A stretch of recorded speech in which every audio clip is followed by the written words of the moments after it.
The Cassini research station hung like a silver pendant against Saturn's rings, its solar arrays reflecting the distant sunlight in steady pulses.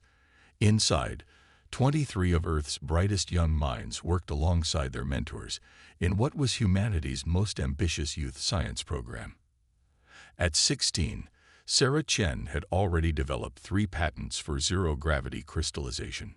Down the corridor, 14-year-old Marcus Patul was finalizing his thesis on ring particle dynamics. They called it the Young Pioneers Program, but across the solar system, it was known as humanity's investment in its future. Every participant had earned their place through brilliance, determination, and an unwavering curiosity about the cosmos. Dr. Elena Rodriguez watched them from her office, pride swelling in her chest as she reviewed their latest achievements. The first sign that something was wrong came from the quantum entanglement communications array. Marcus noticed it first, a pattern in the background radiation that didn't match any known natural phenomenon. Within hours, the station's sophisticated sensors began picking up more anomalies. Something was approaching, and it wasn't following any registered flight paths. Dr. Rodriguez, Sarah's voice carried an unusual edge as she burst into the office. "You need to see this." The main observation deck had become a gathering point for the young scientists, their faces pressed against the reinforced windows. Through the crystalline panes, they watched as space itself seemed to fold, revealing a vessel unlike anything humanity had encountered before. The alien ship was organic and geometric at once, its surface shifting like liquid metal frozen in time. It was beautiful, terrifying, and completely foreign to human design principles. The station's communication systems crackled to life without any input from their end. "Greetings, human facility." The voice was perfectly translated, suggesting advanced linguistic technology. "We are the Vex. Your signal patterns have drawn our attention. We come seeking knowledge." Dr. Rodriguez followed first contact protocols to the letter, but something felt off about the exchange. The Vex's questions focused increasingly on the young scientists, their capabilities, their potential. In retrospect, they should have recognized the predatory nature of the inquiry. The attack came without warning. The Vex ship released what appeared to be spores, tiny metallic spheres that attached themselves to the station's hull. Before anyone could react, they began phasing through the reinforced walls, releasing a paralytic gas that specifically targeted the younger humans while leaving the adults conscious but immobilized. Such fascinating specimens, the Vex commander's voice had lost its diplomatic polish. "Young minds are so malleable, perfect for our purposes." One by one, the young scientists were transported away, their bodies suspended in shimmering fields of energy. Dr. Rodriguez fought against the paralysis, her voice raw with rage and desperation. "You don't understand what you're doing. These are our children, our future." The Vex commander's response was dismissive. "We understand perfectly. Your species is young, barely spacefaring. These offspring will serve a greater purpose under our guidance. Be grateful. They will help elevate your kind, eventually." As the last of the young scientists vanished, Dr. Rodriguez managed to activate the station's quantum entanglement emergency beacon. The signal would reach Earth instantly, carrying with it the kind of news that would unite humanity like never before. The Vex ship disappeared as quickly as it had arrived, leaving behind 23 empty workstations and a message that would echo across the stars. "Your children will serve the greater good of galactic civilization. Do not attempt to interfere." They didn't realize that they had just made the worst possible mistake in the history of interstellar relations. Humanity had been peaceful, focused on scientific advancement and exploration. But there were lines that should never be crossed, boundaries that should never be tested. The Vex had just crossed the most sacred one of all. As the paralysis wore off, Dr. Rodriguez sent a second message to Earth, her words carrying the weight of history. "They took our children, all of them. And they have no idea what they've just awakened." Across the solar system, the message spread. On Mars colonies, mining operations stopped mid-shift. On Luna, research facilities fell silent. On Earth, the news reached every corner within minutes. Humanity had maintained a relatively peaceful presence in space, but now that was about to change. The species that had split atoms, cured diseases, and reached for the stars was about to show the galaxy why you never, ever take human children. The Vex had made their calculations based on humanity's apparent technological level. What they failed to calculate was the ferocity of human response when their young were threatened. They didn't understand that every human advancement, every breakthrough, every triumph had been driven by one core principle: protecting their future. And they had just stolen that future.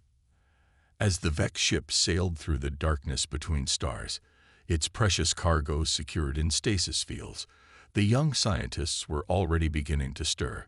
Sarah Chen's mind was racing, categorizing every detail of their captor's technology. Marcus Patel was mentally mapping the ship's layout. They might be captives, but they were still human. And humans, especially young ones, had a particular talent for causing trouble. The First Galactic War was about to begin, not with a declaration or a single shot, but with a simple message that spread from species to species. The humans are coming, and they want their children back. The Grand Conclave of the Galactic Assembly was rarely called to order. In 10,000 years, only 17 emergency sessions had been convened. As representatives of over 300 spacefaring civilizations gathered in the crystalline chamber, the archivists marked this as the 18th. Ambassador Kazith, a being of living light representing the ancient Lumini, addressed the assembly first. The Vex have committed an act that requires immediate attention. They have abducted 23 juvenile humans from a research facility. Murmurs rippled through the chamber. Most species knew of humans only as a curiosity, a young race that had recently achieved limited space travel. The Vex representative, a towering figure of shifting metallic plates, stood proudly. We have merely acquired specimens for study and elevation. The humans are primitive. They will benefit from our guidance. The Vex's confidence wavered as the Lumini ambassador's light dimmed to a dangerous red. You fool. Kazith's voice carried millennia of wisdom and mounting dread. You understand nothing of the species you have provoked. On the massive display screens surrounding the chamber, data began flowing. The first images showed Earth's responses to various crises throughout history. Parents lifting vehicles to save trapped children. Teachers shielding students from danger with their own bodies. Entire communities mobilizing to search for a single missing child. Observe, Kazith continued. Humans exhibit what they call hysterical strength when their offspring are threatened. Their bodies bypass normal limitations. Their social divisions disappear. Their entire species unites with singular purpose. The Vex representative's surface rippled with uncertainty. They are still bound by physical laws. Their technology is primitive compared to ours. An ancient mechanoid, its chassis bearing the marks of countless ages, raised its voice. When my species first encountered humans, we calculated their technological advancement rate. They have consistently exceeded every projection. Do you know why? The chamber grew silent. Because every projection was based on logical progression. Humans do not advance logically. They advance explosively when challenged. New data flowed across the screens. Human military vessels were already mobilizing across their solar system. Civilian ships were being retrofitted for combat roles. Mining facilities were converting their equipment into weapons. The response was far beyond anything the Vex had anticipated. The Sylph of Europa, a gaseous being rarely moved to speak, shared its observations. We have monitored human entertainment media. They tell stories of their responses to threats against their young. They call them mama bear scenarios. The metaphor refers to one of their planet's apex predators and its ferocity in defending its cubs. They fantasize about such scenarios. They glorify them. And now you have made their fantasy real. The Vex representative's confidence had completely evaporated. Surely the Assembly will not permit them to threaten galactic peace over 23 specimens. Permit, Kizith's laugh was chilling. You still don't understand. We are not gathered here to stop the humans. We are gathered to decide how to survive what's coming. On the screens, more data poured in. Human ships were already pushing the boundaries of their known capabilities. Engineers were working around the clock, breaking their own physical laws in their desperate rush to reach the stars. Patents were being freely shared, corporate rivalries forgotten, national boundaries erased. Humanity had found its catalyst for advancement, and it was rage. A representative of the collective mind, a hybrid species of organic and digital intelligence, shared its analysis. We have intercepted human communications. They are not making threats. They are not demanding ransoms. They are simply stating facts. They are coming for their children. All other concerns are secondary. The Vex representative's surface had turned a pale, sickly color. What do they hope to accomplish? They cannot defeat us technologically. Technology. Kizith's light pulsed with ancient knowing. You think this will be about technology. Let me share a human concept with you. A mother looking for her child will tear apart heaven and earth to find them. You have not taken 23 specimens. You have given an entire species 23 reasons to tear apart the galaxy. The assembly chamber erupted in urgent discussion as more reports flooded in. Species that had never involved themselves in galactic politics were offering humans their sensor networks, their star maps, their fastest routes through space. Criminal cartels were providing information about Vex movements, more afraid of human retribution than Vex retaliation. The humans have a saying, the mechanoid added, its voice carrying across the chaos. It takes a village to raise a child. You have taken children from their village. Now you will learn why even we, with all our power, have a prime directive. Never harm human offspring. As the assembly debated emergency measures, a small note appeared on the screens. A simple message was broadcasting across all frequencies, in all languages, reaching every corner of known space. To any species holding information about our children's whereabouts, share what you know now, and we will remember your help. Hide it, and we will remember that too. The Vex representative finally understood the gravity of their mistake. They had calculated everything except the one variable that mattered most, the lengths to which humans would go to protect their young. As the assembly descended into frantic planning, the screens showed human ships already pushing beyond their solar system, breaking records and barriers that should have taken decades to overcome. The galaxy was about to learn why humanity's first chapter in the grand archive of spacefaring civilizations would not be written about their technology, their diplomacy, or their culture. It would be written about the time they turned the galaxy upside down to find their children. In the depths of Silicon Valley's quantum computing labs, Dr. Amara Patel hadn't slept in 3 days. Her daughter Maya was among the taken. The holographic displays surrounding her workstation flickered with equations that would have seemed impossible a week ago. Beside her, artificial intelligence systems ran simulations at speeds that violated their own processing limits. The AIs are exceeding their operational parameters, her colleague noted with concern. Of course they are, Amara replied without looking up. We created them to think like us. They understand what's at stake. The AI cores were indeed running hot, pushing beyond their designed capabilities, their quantum processors calculating faster than they should be able to. They weren't just machines following programming anymore. They had absorbed humanity's desperation and determination. In orbit, the International Space Fleet was undergoing a transformation. Ships designed for exploration and research were being retrofitted with technologies that had been merely theoretical days ago. Commander Sarah Hassan watched from the bridge of the ISS Prometheus as engineers installed the first functional faster-than-light drive humanity had ever built. It shouldn't work, her chief engineer muttered, staring at the readings. The energy requirements alone. Check the power output, Hassan replied. The engineers had done something unprecedented. They'd linked the entire global power grid to support the space fleet. Every nation on Earth had agreed without hesitation. Cities were running on backup power so that humanity's ships could reach beyond their solar system. deep in the Marianas Trench, at the secret facility known as Deep Dream. Dr. James Chen worked with a team of sinolinguists and quantum physicists. They had discovered something extraordinary in their desperation, a way to translate the quantum entanglement signals used by advanced alien civilizations. The breakthrough should have taken decades. They did it in days. Their arrogance will be their downfall, James said, decoding another intercepted VEX transmission. They're still using their standard encryption. They never expected us to crack it so quickly.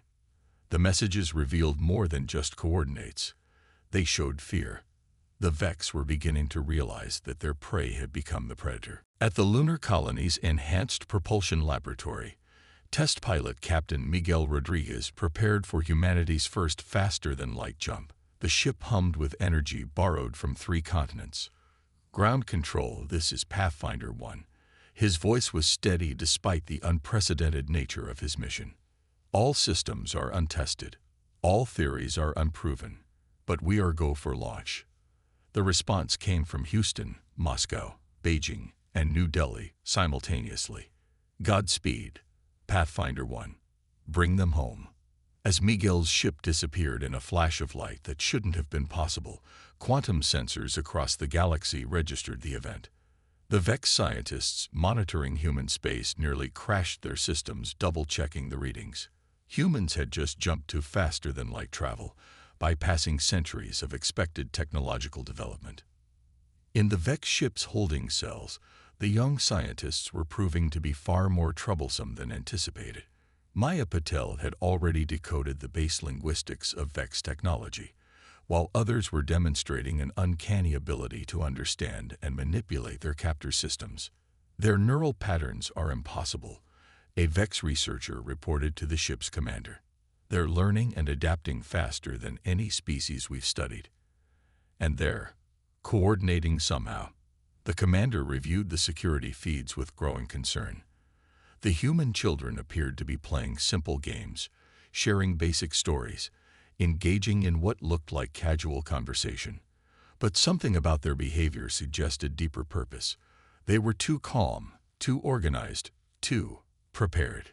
Back on Earth, in a hidden facility beneath the Antarctic ice, the quantum communication breakthrough was bearing fruit.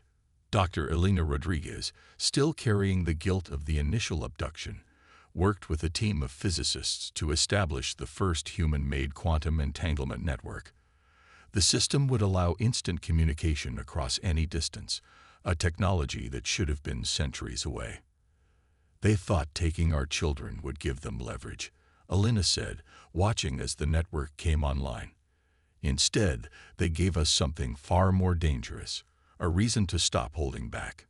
In orbit around Mars, the first fleet of FTL-capable ships assembled. Each vessel represented thousands of hours of impossible work, millions of minds focused on a single purpose. Commander Hassan stood on the bridge of the flagship, now renamed Prometheus Unleashed, reviewing the final preparations. "We've received translations of VEX tactical communications," her intelligence officer reported. "They're trying to understand how we've advanced so quickly.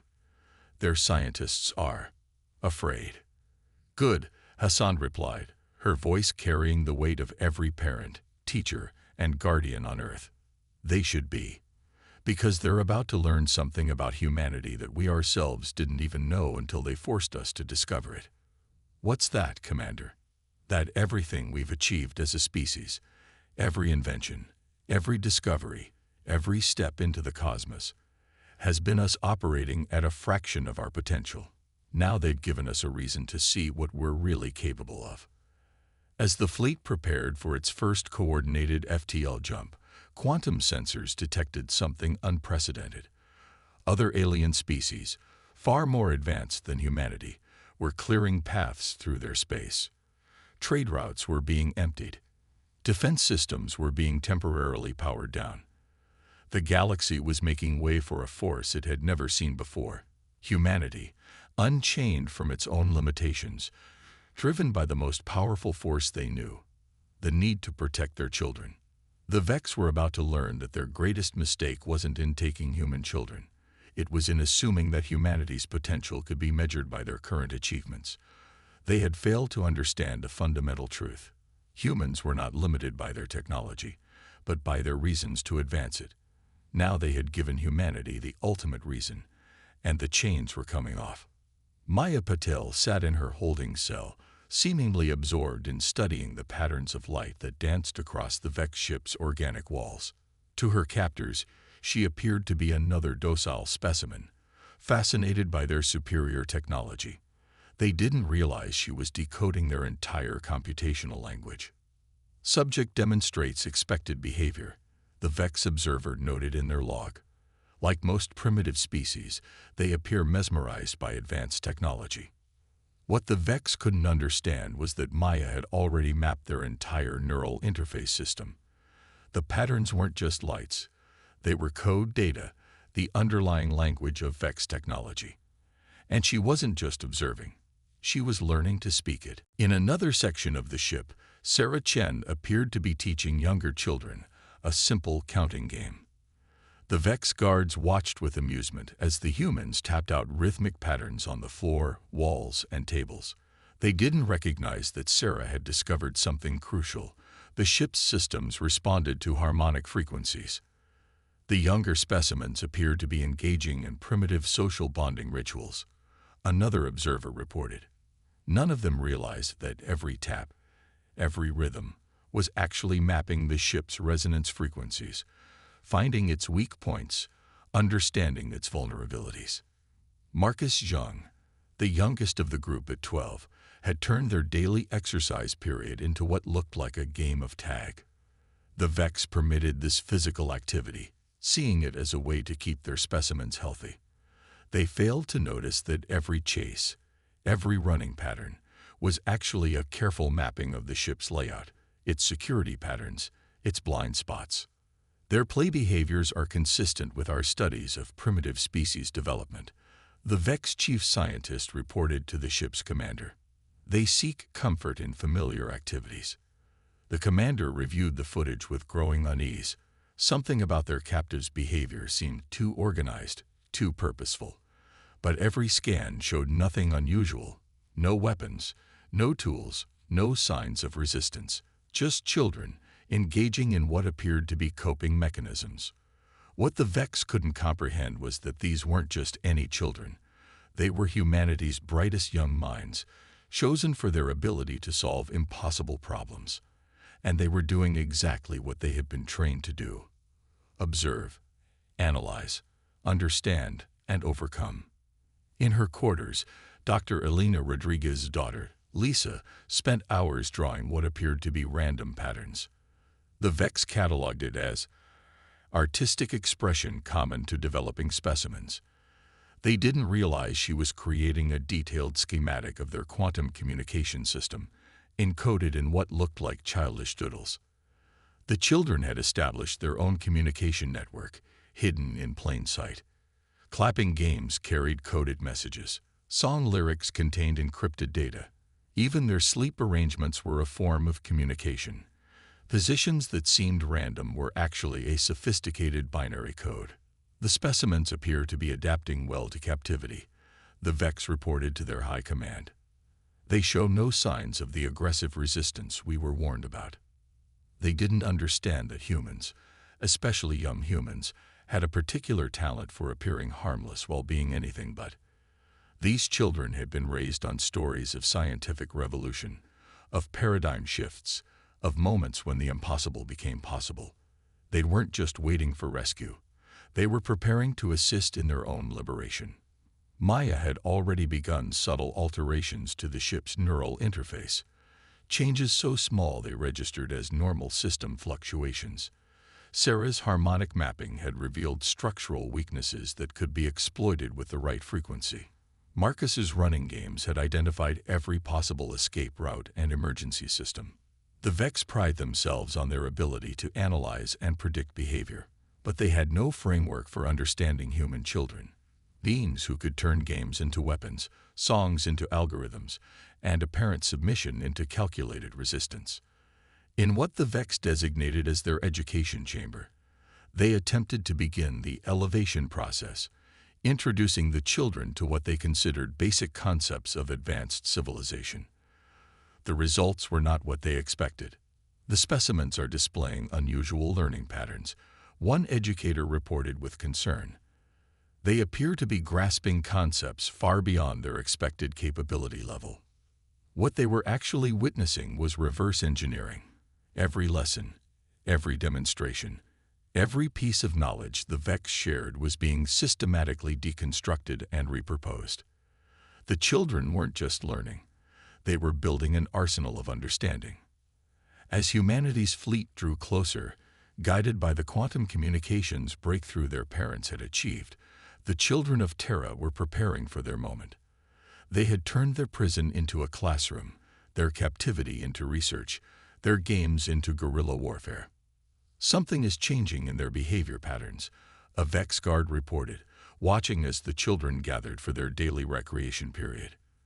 The games were becoming more complex, the songs more intricate, the patterns more sophisticated. They were right. Something was changing.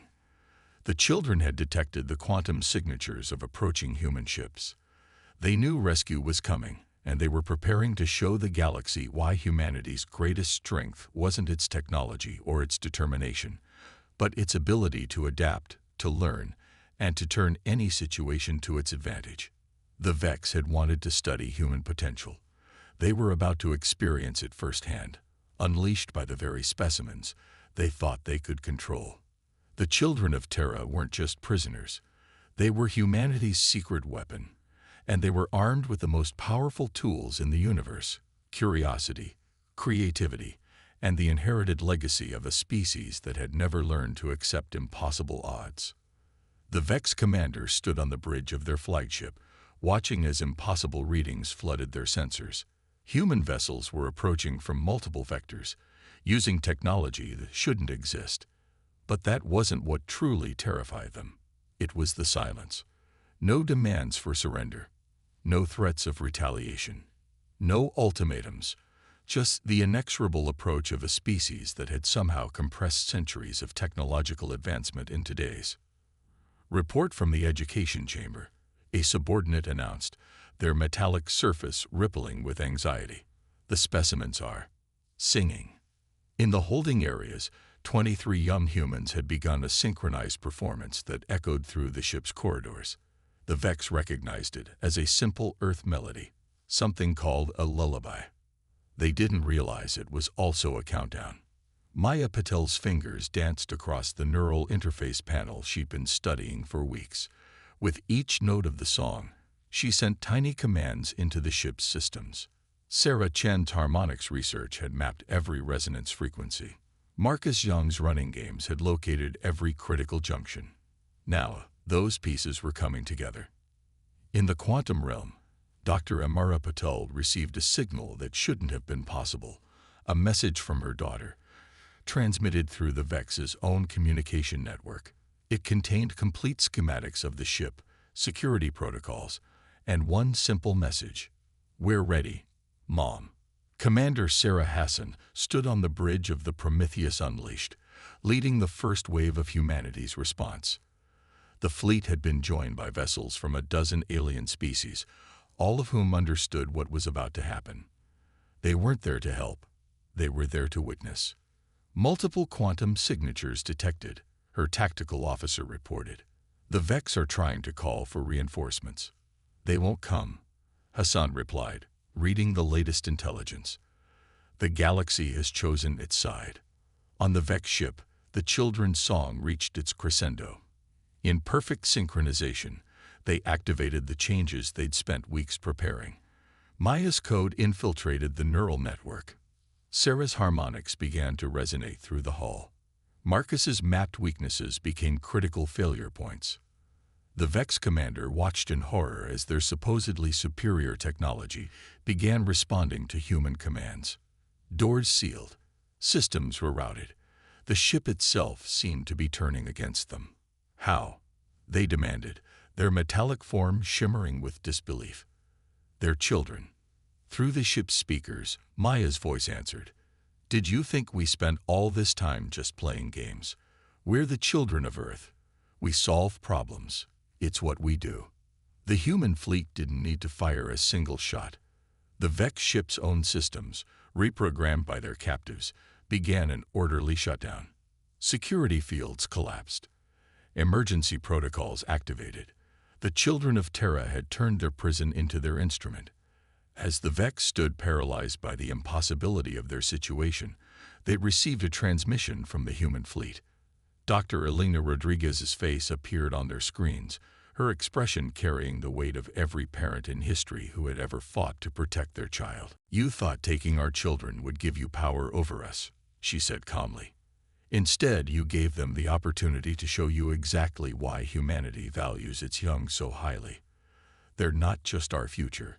They're our best weapon against impossibility." The rescue itself was anticlimactic. The children had already secured their section of the ship. When human forces boarded, they found 23 young scientists calmly waiting, surrounded by deactivated security systems and lockdown Vex personnel. "Did we miss anything exciting?"